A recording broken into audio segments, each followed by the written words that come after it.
Hello everyone, how are you all. तो बहुत ज़्यादा रिक्वेस्टेड टॉपिक है आज का, जो कि है आईवीएफ में इंजेक्शंस कितने लगते हैं, कैसे लगते हैं, पेनफुल होते हैं नहीं, और किसको कम लगते हैं और किसको ज़्यादा लगते हैं। तो इन सभी सवालों के जवाब मैं आज इस वीडियो में देने वाली हूँ। और मैं अपना भी बताऊंगी कि मेरे को कौन कौन से इंजेक्शन लगे थे और कितने लगे थे और कहाँ पे लगते हैं और क्या पेनफुल हैं। तो सबसे पहले मैं बता देती हूँ कि अगर जब कोई पूछता है कि इंजेक्शंस कितने लगते हैं आईवीएफ में टोटल, तो देखिए टोटल हर एक के लिए अलग होते हैं। लेकिन मैं आपको एक ब्रीफ बता देती हूँ। आपको इंजेक्शन लगता है पिकअप से पहले कम से कम भी 7 से 8 दिन आपको इंजेक्शन लगते हैं, और पिकअप से पहले यानी कि आपके एग निकालने से पहले, और उसके बाद एक इंजेक्शन और लगता है। मतलब आपको 6-7 दिन जरूर इंजेक्शन लगते हैं, और उसके बाद आपको एम्ब्रियो ट्रांसफर से पहले लगते हैं।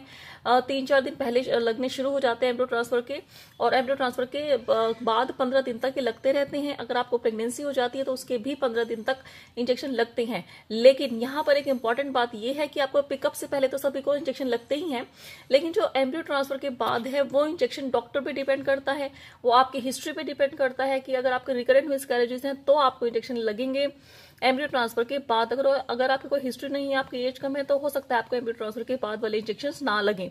तो एम्ब्रियो ट्रांसफर के बाद वाले इंजेक्शन सबको नहीं लगते हैं, तो पिकअप से पहले वाले इंजेक्शन सबको लगते हैं। तो ये एक थोड़ा सा मोटा मोटा हो गया ब्रीफ हो गया इंट्रोडक्शन की किस किस को लगते हैं और कैसे लगते हैं। तो अगर आपकी एज कम है और आपकी कोई मेडिकल हिस्ट्री नहीं है, रिकरेंट मिसकैरेजेस की या कोई और हिस्ट्री नहीं है, तो आपको कम इंजेक्शन लगेंगे। तो आज मैं अपने इंजेक्शन के बारे में बताऊंगी, आपको दिखाऊंगी, और आपको ये भी बताऊंगी कहाँ कितने इंजेक्शन लगते हैं और क्या पेनफुल होते हैं।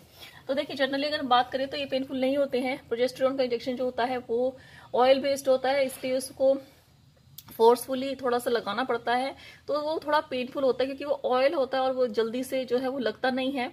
तो इसलिए वो थोड़ा सा पेनफुल होता है, और उसके बाद भी इंजेक्शन लगने के बाद भी इंजेक्शन साइट पे उसमें पेन हो सकता है। नहीं तो बाकी इंजेक्शन जो स्किन में लगते हैं सबक्यूटेनियस होते हैं उनमें पेन नहीं होता। तो ये सारा हो गया आपका ब्रीफ। अब मैं आपको अपने इंजेक्शन दिखा देती हूँ।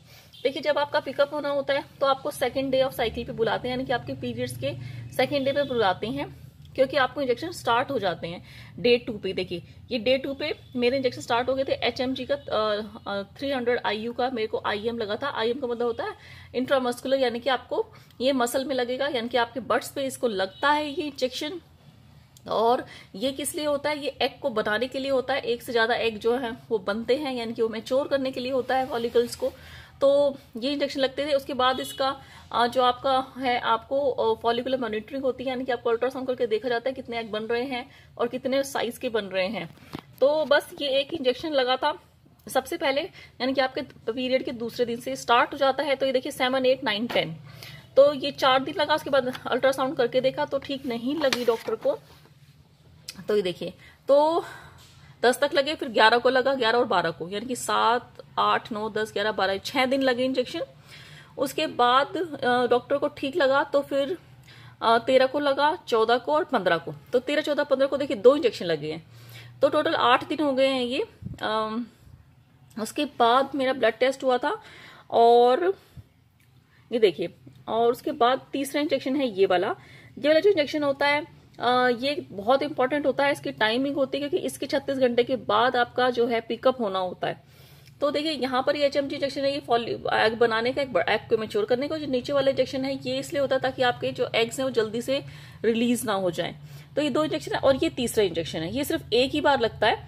जैसे ये इंजेक्शन 3 दिन लगे, और ये ऊपर वाला इंजेक्शन आपका लगभग 6-8-9 दिन लगा है, लेकिन ये सिर्फ एक ही दिन लगेगा और एक ही बार लगेगा।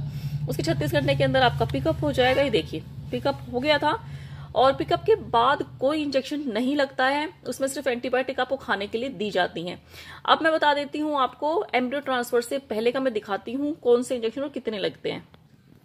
तो देखिए, जब आपको पिकअप का होता है जिस वक्त में, क्योंकि मेरा फ्रोजन एम्ब्रियो ट्रांसफर था, बीच में हिस्टोस्कोपी भी हुई थी, तो उसके भी आपको पीरियड के सेकेंड डे पर बुलाते हैं और कुछ दवाइयां चलाते हैं ताकि जो एंडोमेट्रियल लाइनिंग है वो अच्छे बन जाए। और उसके बाद उसका अल्ट्रासाउंड करके देखते हैं 1 से 2 बार, तीसरी बार भी बुला लेते हैं अगर ठीक नहीं बनी होती।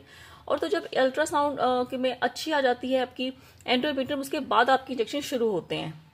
D14 पे, यानी कि पीरियड्स के 14वें दिन मेरे जो एंडोमेट्रियम ठीक बन गई थी, तब उन्होंने इंजेक्शन स्टार्ट कर दिए थे। देखिए, 1, 2 और 3 इंजेक्शन इंजेक्शन सस्टेन जो कि सेकंड को, थर्ड, फोर्थ, फिफ्थ, सिक्स लगा था, यानी कि 5 दिन। और उसके बाद ये दूसरा इंजेक्शन लगा है आपको 1 दिन के लिए।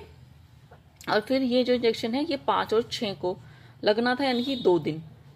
ठीक है, और 7 को मेरा जो है वो ईटी होना था, तो ये ईटी एम्ब्रियो ट्रांसफर तक लगे हैं ये 3 इंजेक्शन। यानी कि इसमें मेन इंजेक्शन सस्टेन का, ये प्रोजेस्टेरोन का होता है, ये थोड़ा सा पेनफुल होता है जैसे मैंने आपको बताया। ठीक है, और जो ये दूसरा वाला इंजेक्शन है ये जो होता है ये अच्छा रहता है, इम्प्लांटेशन में हेल्प करता है ये इंजेक्शन। और जो थर्ड इंजेक्शन है ये होता है ताकि आपको जो ब्लड है वो थिन रहे, ये ब्लड को थिन करने के लिए है। तो ये लगभग ये 3 इंजेक्शन है, जिसमें एक ये मेन इंजेक्शन है जो ये 5 दिन लगता है। ठीक है, यानी कि 6 तारीख तक, जब तक कि आपका एम्ब्रियो ट्रांसफर नहीं हो जाए। और ये तो छोटे छोटे इंजेक्शन है, देखिए ये सबक्यूटेनियस है, ये स्किन में लगता है, ये जो है आपके बर्ड्स में लगेगा, ये भी स्किन में लगेगा। स्किन का मतलब है आपकी पेट की स्किन में ज्यादातर लगाया जाता है सबक्यूटेनियस, यानी कि पेट की स्किन में। और जो फर्स्ट वाला है IM का, ये सस्टेन का है जो ये बर्ड्स में लगेगा। तो ये तो 2 बिल्कुल दर्द नहीं करते, बस एक ये मेन इंजेक्शन है जो आपको 5 से 6 दिन लग सकता है, तो मुझे 5 दिन लगा था। उसके बाद मेरा एम्ब्रियो ट्रांसफर हो गया था। अब मैं आपको एम्ब्रियो ट्रांसफर के बाद की इंजेक्शन दिखाती हूँ।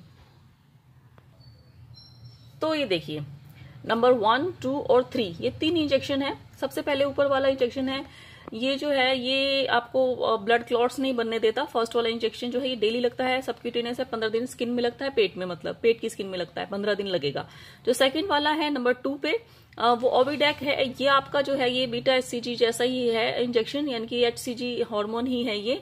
तो ये तीसरे दिन लगता है, हर तीसरे दिन, यानी कि 7 एम्ब्रियो ट्रांसफर 7 को था उस दिन लगा, फिर 10 को, फिर 13 को, 16 को, 19 को, इस तरीके से ये लगता है। और फिर उसके बाद जो इंजेक्शन सस्टेन है ये फिर से प्रोजेस्टेरोन का है, जिस दिन एम्ब्रियो ट्रांसफर हुआ था उस दिन लगा था।